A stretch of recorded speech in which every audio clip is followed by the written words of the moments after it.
Setting up a craft show booth that stands out takes the right display pieces.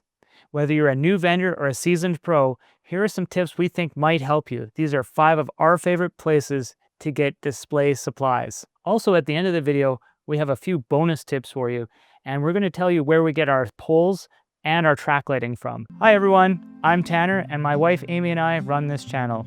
We're full-time artists and crafters, and we started this channel to share craft tutorials, product reviews, and business tips for fellow makers. Whether you're here to check out a project or to grow your own craft business, we've got you covered. The first place I want to mention is definitely Uline. If you're looking for Gridwall and Gridwall accessories like legs and shelves, Uline is a great place to start. They have competitive prices and a good inventory. They're also great if you're looking for hand trucks or wheelers, if you're looking for shipping supplies and other supplies for your craft business. Uline has a lot to offer. And I think an extra tip here would be, if you don't need a whole bunch to start off with, see if you have a friend who's also a crafter that also needs some stuff from Uline, and you can go together to get in on their minimum order requirement. Perhaps Gridwall really isn't your vibe. You can also consider looking for modular pegboards, bookshelves, clothing racks, and more at places like Uline that maybe better fit the personality of yourself and your brand. Tip number 2, local display shops. Most cities have stores that offer store fixtures to other stores, and in your case, crafters too.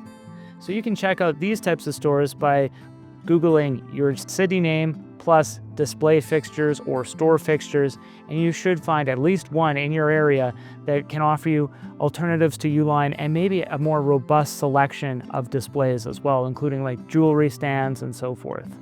I get asked this a lot, so I'm going to give you the place where we buy ours locally. However, this chain may not be in your area. What I'd recommend is hopping on their website, seeing what they have, seeing if they have what you're basically looking for, and you can use that to start your research for your own area, just in case you didn't know the industry term for the shelving unit or whatever it is you're after.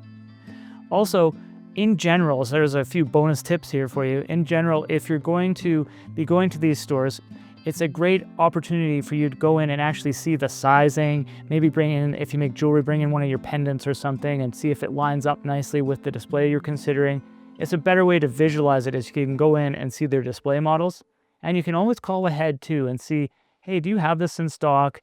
Do you ever have deals if I purchase more than 5 or whatever the case might be? And that's always an option too, especially because these stores are used to doing like business to business retail. So they're going to have price breaks and other incentives as well. This local store that I'm referring to, much like the ones that are probably in your area, is really the best place to go for Gridwall accessories.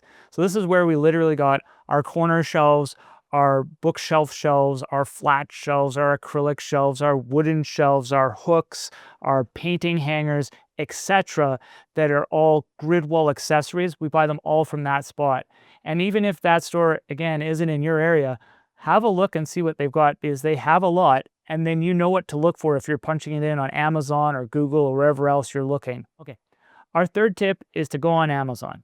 Now, you don't have to buy the items on Amazon, but they have so many listings, as we all know. It's a great place to start your research. Again, especially if you don't really know the industry term. If you put in like what you think it might be called, Amazon's already going to do that work for you. Of course, you might find a good deal on there and may feel comfortable purchasing it there too. That's also a great option. But this is a great place to look for jewelry displays, tabletop displays, and many other types of displays that you could really use in your booth, as well as like carrying cases and many other larger items too. Another thing that you can get on Amazon that you may not know is that you can get a branded tent for your outdoor shows. So there's small businesses and other businesses on Amazon that sell through Amazon, like manufacturers, who will take your logo or images that you give them and print them on the roof of the tent or even the walls as well. So this is a really cool service that you could consider trying out as well. Additionally, you can look for lighting supplies on Amazon. It seems like you can never have enough lights for your booth, at least in our case. So I found that there's a lot of different types of lamps and other lighting supplies, portable power cells and so forth that you can get on Amazon, or at least start your research about on Amazon. There's a few other ways that you can make the most out of Amazon, and one of those is to check customer reviews and look for real photos of actual items that people have posted themselves after purchasing. I actually did this for our power cell. I reviewed it on Amazon, checked it out, and thought, you know what? This is an item I feel more comfortable buying locally. So once I had a good idea what I was looking for, I headed into a local store and purchased mine here. You can also search for handmade market display, for example, and you'll get more vendor specific options rather than searching something like bookcase or tabletop display, etc. Additionally, you can look for Amazon warehouse deals, where the item has been returned but it's still usable and it's often sold at a discount. And this can be that it was returned just because the person didn't like it. It doesn't necessarily mean that it had something wrong with it. Especially when you're getting it for your booth, you don't know if it's going to work. You're not sure if it's going to break or how long it will last anyways. If you can get a deal on it, this will allow you to have more money for supplies for your handmade items or to sign up to shows or anything else really for your business or your personal life, and it is a really good option. Number 4, IKEA. Our fourth place to check out is IKEA because there is so many different fixtures and furniture items that you could kind of basically repurpose and use for your booth or your small store, etc. IKEA has many options, and some of them include pegboards, which are great for hanging jewelry, keychains, and lightweight items. Shelving. This works great for a divider in your booth to divide within the booth or between booths. It's also a great place to store items and display items. IKEA also has inexpensive tables that are lightweight and easy to transport. Additionally, IKEA also has other items to consider for your booth, such as clothing racks, and perhaps even more interestingly, lighting options for your booth. They have clip-on lamps, LED strips, and battery-powered lighting that can highlight your products and create a warm, inviting atmosphere for a lower cost than you would probably find the items somewhere else. And here are a few more bonus tips for IKEA. You could also paint or wallpaper a plain IKEA shelving unit to match your branding. We did this for a store display that we recently completed. You can also combine pegboards and shelves to create a modular display system that's eye-catching but also easy to transport. Our fifth tip is to look for second-hand displays in your area. This could include thrift stores, garage sales, auctions, estate sales, or some other place like Facebook Marketplace that might have a bunch of great displays at a lower price in your area. Personally, we've found wooden crates, which are perfect for a rustic display, glass display cases, which are great for jewelry and other fragile items or items that you don't want everyone to handle, chalkboards and signage, acrylic lockup cases, tables, bookcases, and even the Holy Grail, we found some Gridwall, and some really nice Gridwall at that, for a really good price at a garage sale very recently. Some of the ways to find the best deals would be to search Facebook Marketplace, to join local vendor groups and see if there's one in our area, for example, where it's vendor groups displays, and it's basically just people wanting to barter or sell off their current displays so they can get different displays. But if you're looking for something different and it's not working for someone else anymore, it's a great place to go and get a good price and also support someone local too.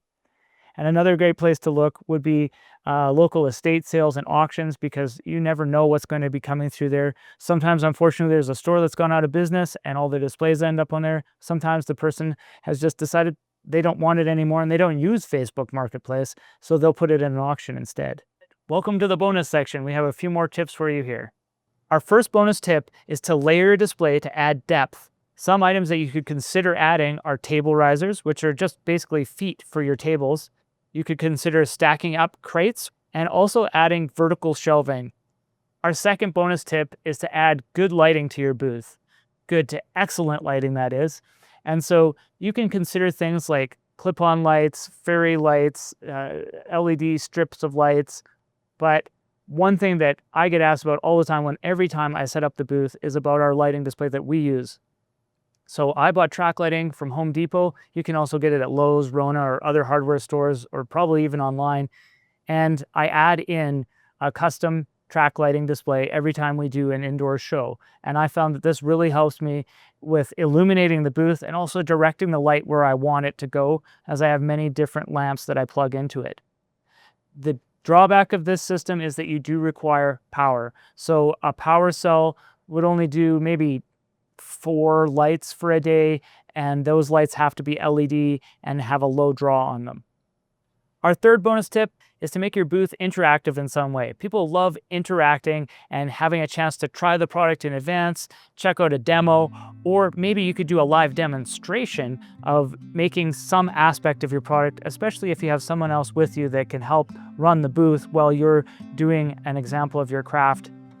Another thing that you consider doing, if the show allows it, is to have a free giveaway of some sort of small product in exchange for their email address, etc. Our fourth bonus tip is for all of you who want to do an even more professional display. We recommend getting your own pipe and drape, which is the industry term for the poles that surround the booths at any show that you've been to. There's a lot of advantages to having your own pipe and drape. One being that you don't have to rent the pipe and drape every time you set up, which if you do a lot of shows can get costly.